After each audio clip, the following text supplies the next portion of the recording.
Let's begin by settling the body, adopting a stable, comfortable, upright position serviceable for meditation.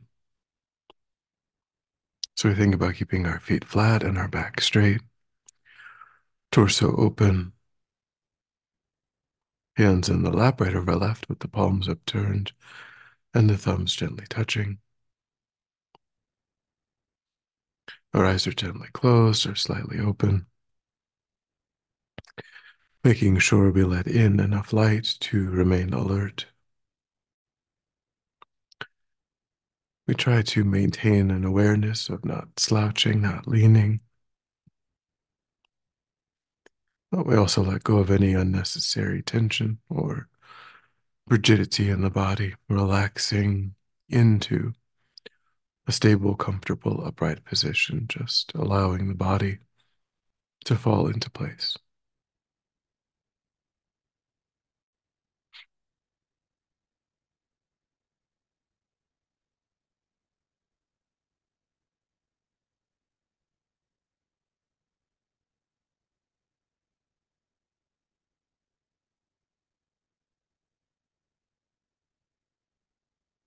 And begin to let go of attending to the environment, allowing sights and sounds to be as they are without investigation, constraining your awareness just to the body and mind.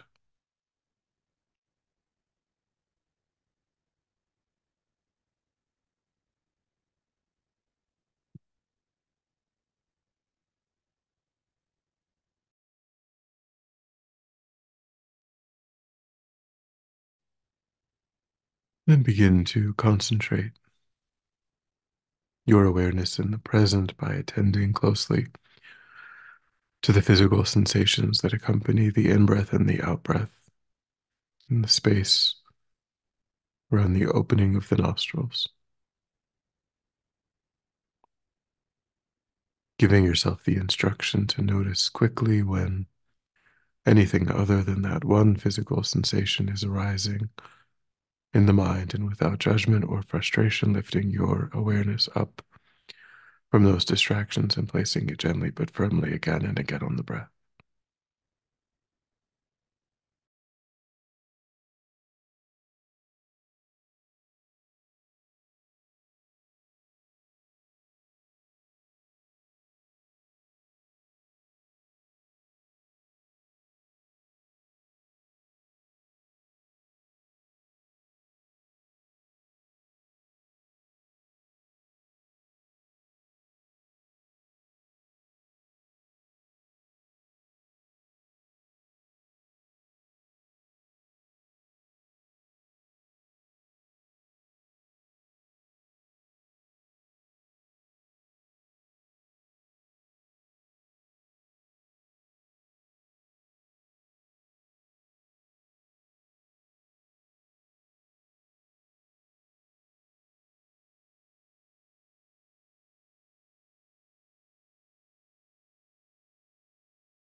And then when the mind feels more calm, we generate a broad altruistic motivation for our time,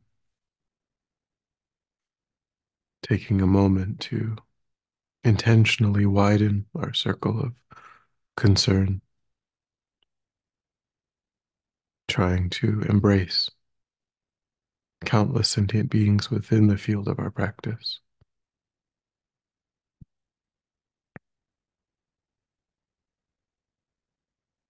recognizing that just like oneself, all sentient beings deeply wish to be happy, deeply wish to be free of suffering. And just like oneself, all sentient beings meet again and again with painful inner and outer conditions. So I try to relate to all sentient beings simply through their status as a suffering sentient being, and think on that basis that they are just as worthy as every other suffering sentient being to be the recipient of our love, our compassion, our generosity, our patience, our ethical behavior, our joyous effort.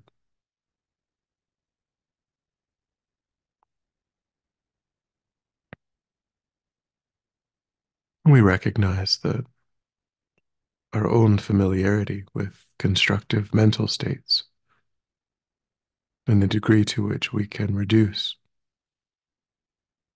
the influence of harmful mental states underlies how successful we may be in working for the benefit of others.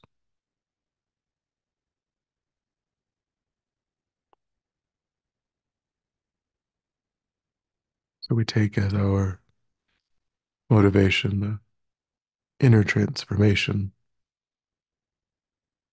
of engaging in that process of becoming deeply familiar with new constructive habits, tendencies, ways of thinking and acting,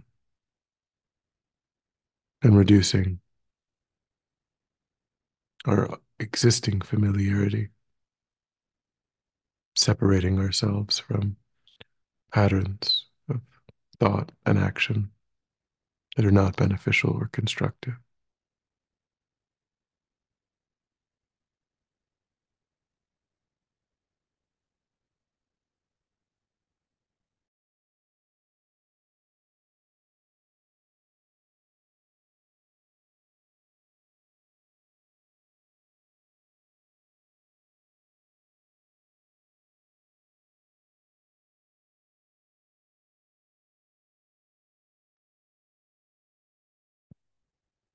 With that motivation, imagine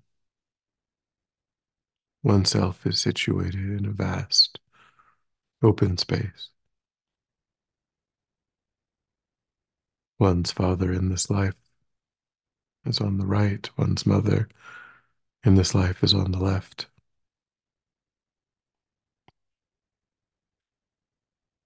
Your friends and loved ones are behind you.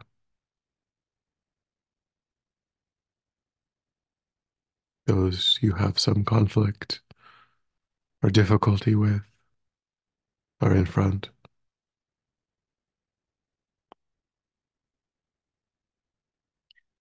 And then stretching in all directions to the horizon are sentient beings from all realms visualized in human form.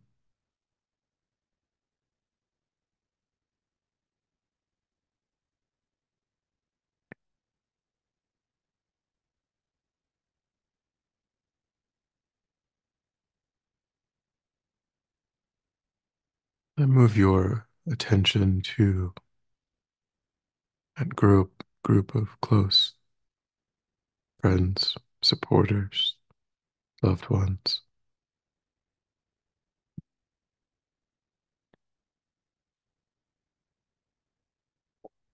And begin to contemplate what you know of their struggles, their difficulties.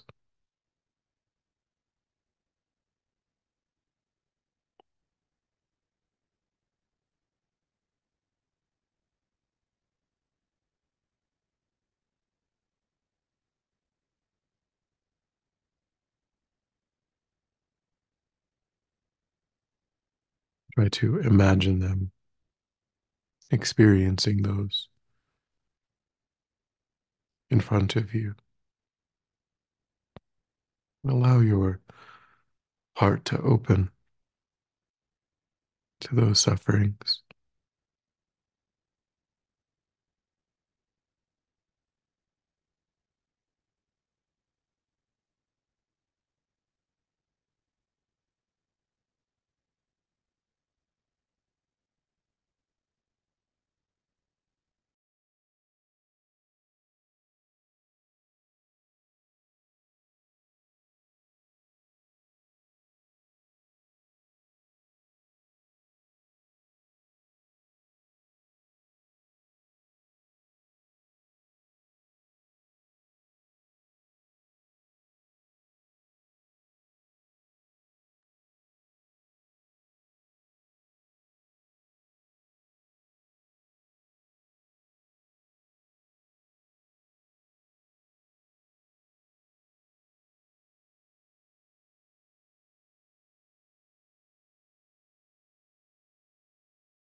Recognize that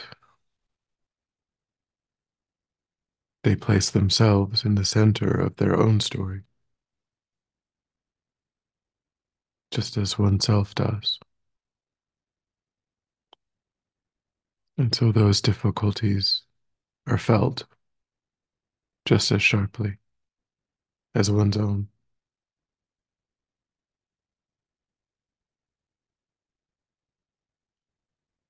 And think how wonderful it would be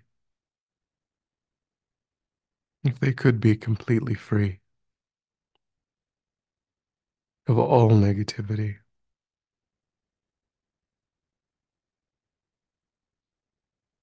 And they could have all conducive circumstances.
Then turn your awareness to that group in front of you,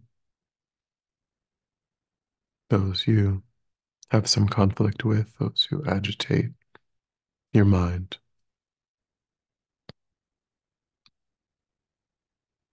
and recognize that they too experience many sufferings of body and mind, various times of loneliness, depression, anxiety, dissatisfaction,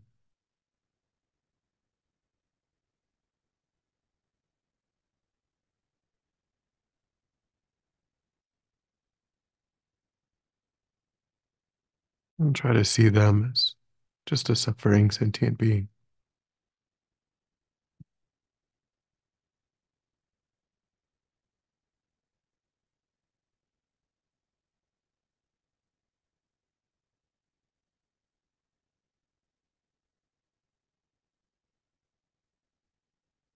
So try to look past your habitual response of anger, aversion,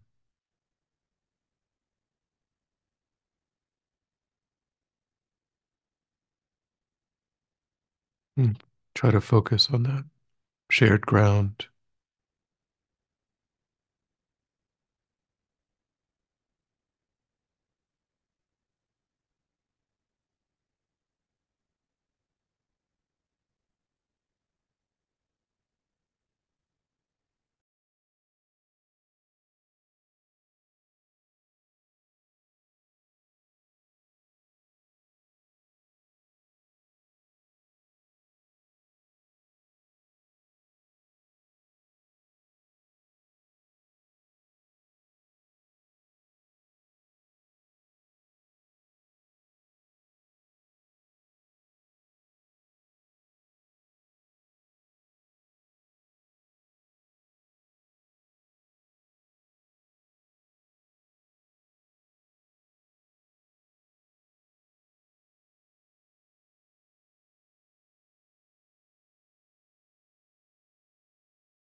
and try to give rise again to the aspiration that may they too be free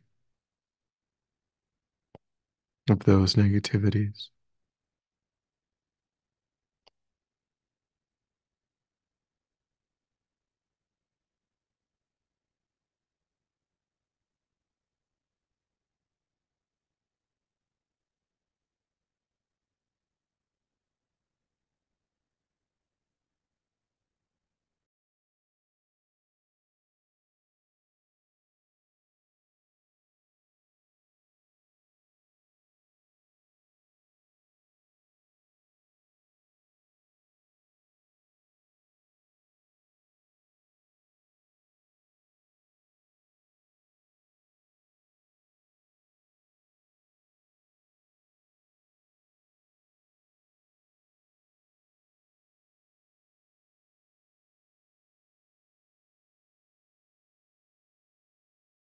And then expand again,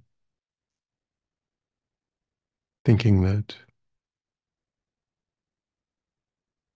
every sentient being is the same as one's loved ones, and the same as those who agitate, disturb one's mind. I'll try to open up to those vast numbers of sentient beings surrounding you in all directions, seeing them as no different.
And begin to visualize above the crown of your head,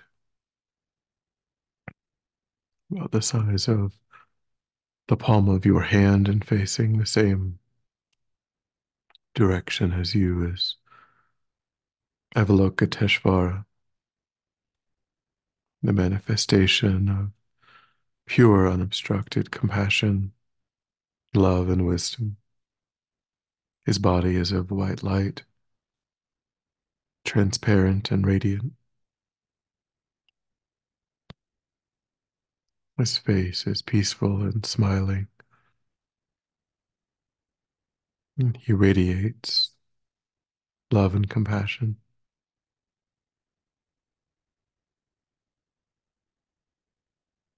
He has 4 arms.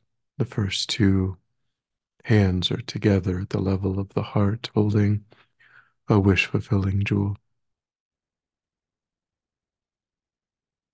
The second 2 are raised to the level of the shoulders, the right holding a crystal rosary and the left a white lotus. He's seated on a white moon disk upon an open lotus in the full Vajra position. He's adorned with exquisite silks and precious ornaments.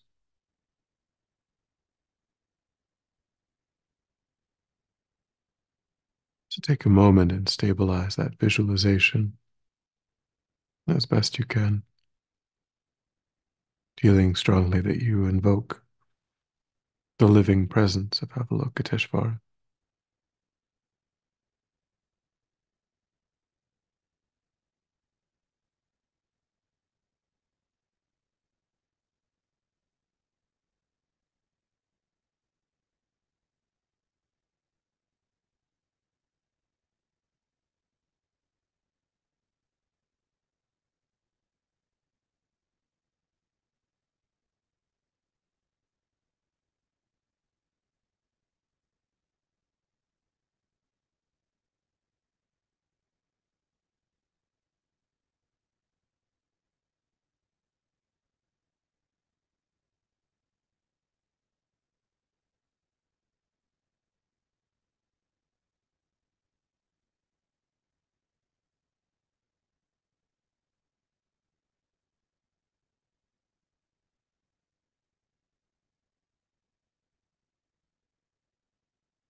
And then make a heartfelt request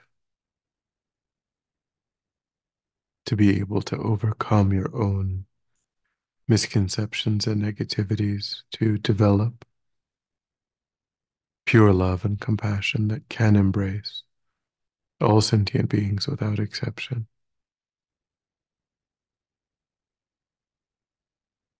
to be able to connect with your own true nature, the flourishing of your own potential,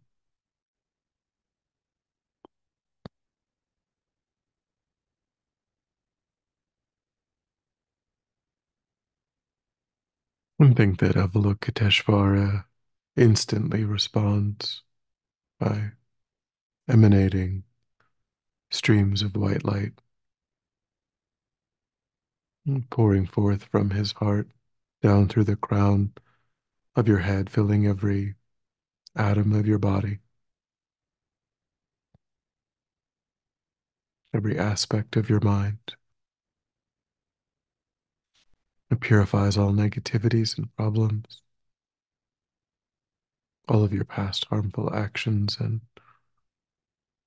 even your capacity to cause harm, filling you with limitless love and compassion.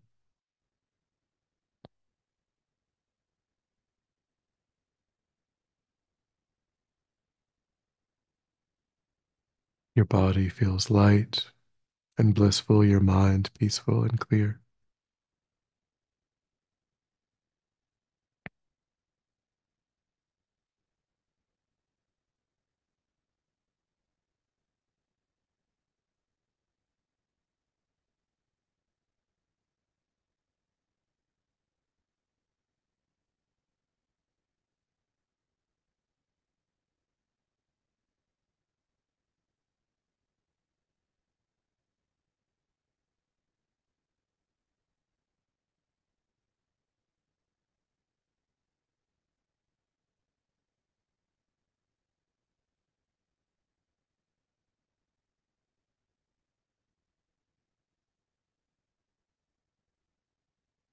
And then this light radiates outward as well to every living being, purifying their negativities and filling them with bliss. And while concentrating on that visualization, can join the visualization with recitation of Avalokiteshvara's mantra, Om Mani Padme Hum.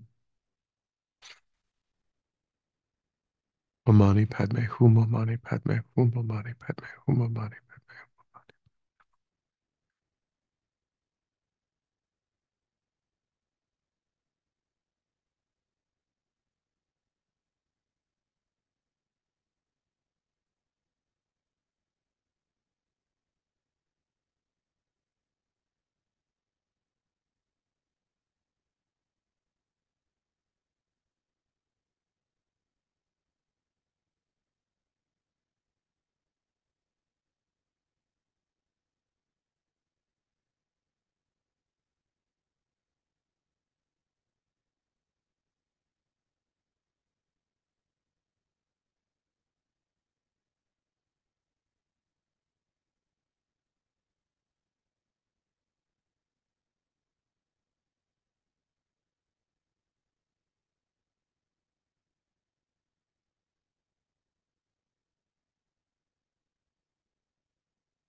Om Mani Padme Hum. Then visualize that Avalokiteshvara dissolves into white light which flows down through the crown of your head, reaching your heart center.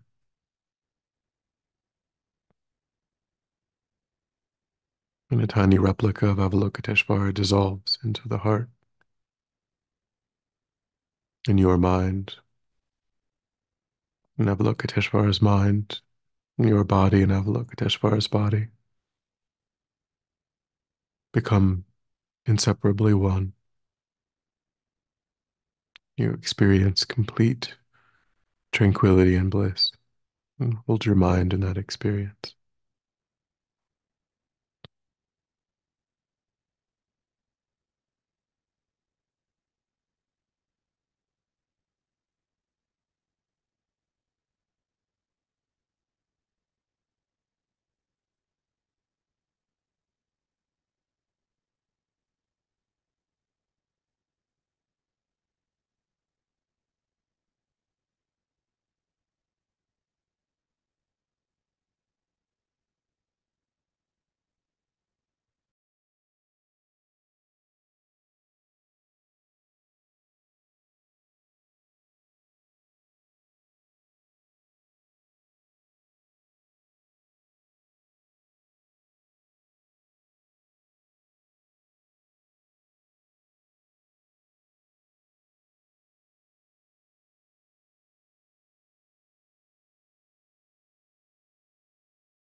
And then when you're ready, we'll come back together.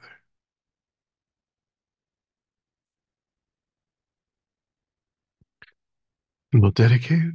So recollect your altruistic motivation and think that by having engaged in this contemplation, you've actualized that motivation which has generated positive energy in the mind.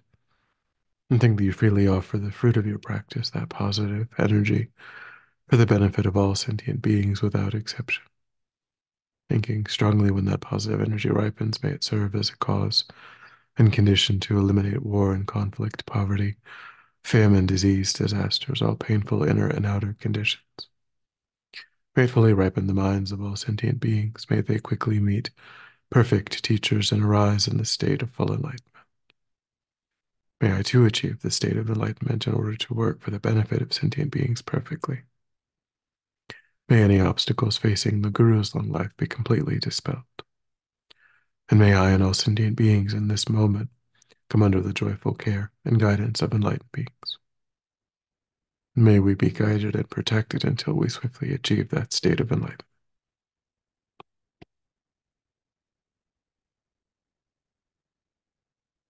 Thank you.